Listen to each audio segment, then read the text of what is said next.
How many defensive players do you think have won an MVP in the last 20 seasons? Maybe 5 or 6? It's obviously a league that revolves around offense and putting up a lot of points, but there have only been 2 guys in the last 20 Super Bowls to win the game's MVP award as defensive players.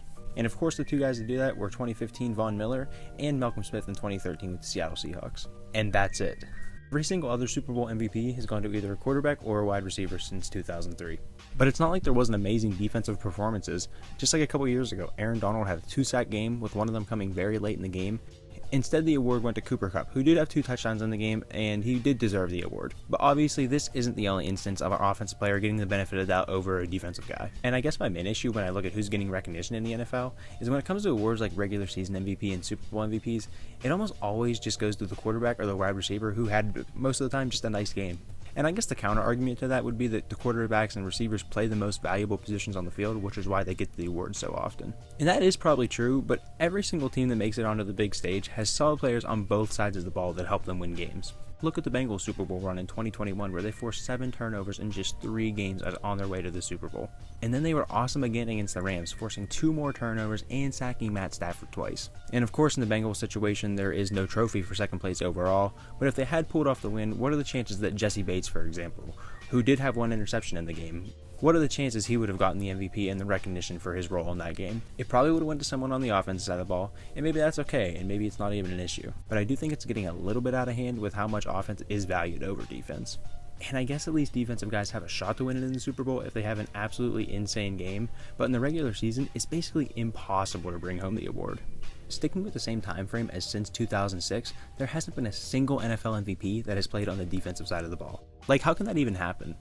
How did not a single sack leader or interceptions leader not win it one time? Like J.J. Watt in 2014, he was one of the best players the NFL has ever seen that year.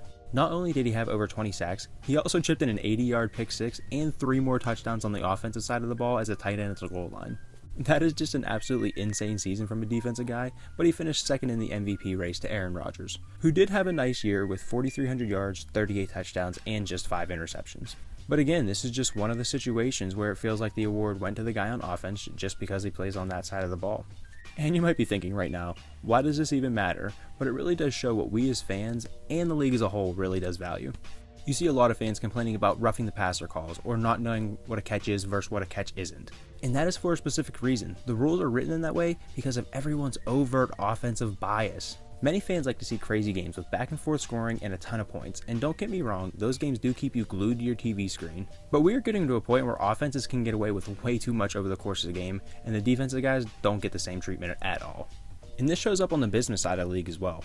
Jesse Bates is an outstanding player and one of the best safeties in the league, if not the best safety in the league, and he just signed a deal with the Atlanta Falcons that's going to earn him about $16 million annually. This sounds like a pretty good deal for Jesse, but when you realize Allen Robinson is set up to make 18 M's next year, that doesn't sound quite as appealing. And that's no disrespect to Allen, because when he's healthy, he is a beast of a receiver, but Bates has built himself into one of the best defensive players in the entire NFL over the past couple seasons. And this is just one comparison, of course, to one player, but once you look at some of these quarterback contracts that have been signed over the past few years, it looks even worse. It's really not a secret that the pendulum has swung very heavily in the direction of quarterbacks and receivers, but that doesn't mean we can't see a defensive revival with young guys like Micah Parsons and Sauce Gardner. Micah is only going into his age 24 season in 2023, and he's already racked up a 13 and a 13.5 sack season, along with doing really a little bit of everything for Dallas' defense. While Sauce has only had 1 year in the league, but his 1 year in the league was very special where he only had 2 picks, but he locked down just about every receiver he threw his way.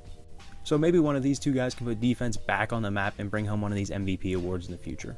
And with that, that is all I have for this video. Let me know how you feel about the balances between offenses and defenses in the league right now. And I really hope you did enjoy this one, and I hope to catch you in the next one.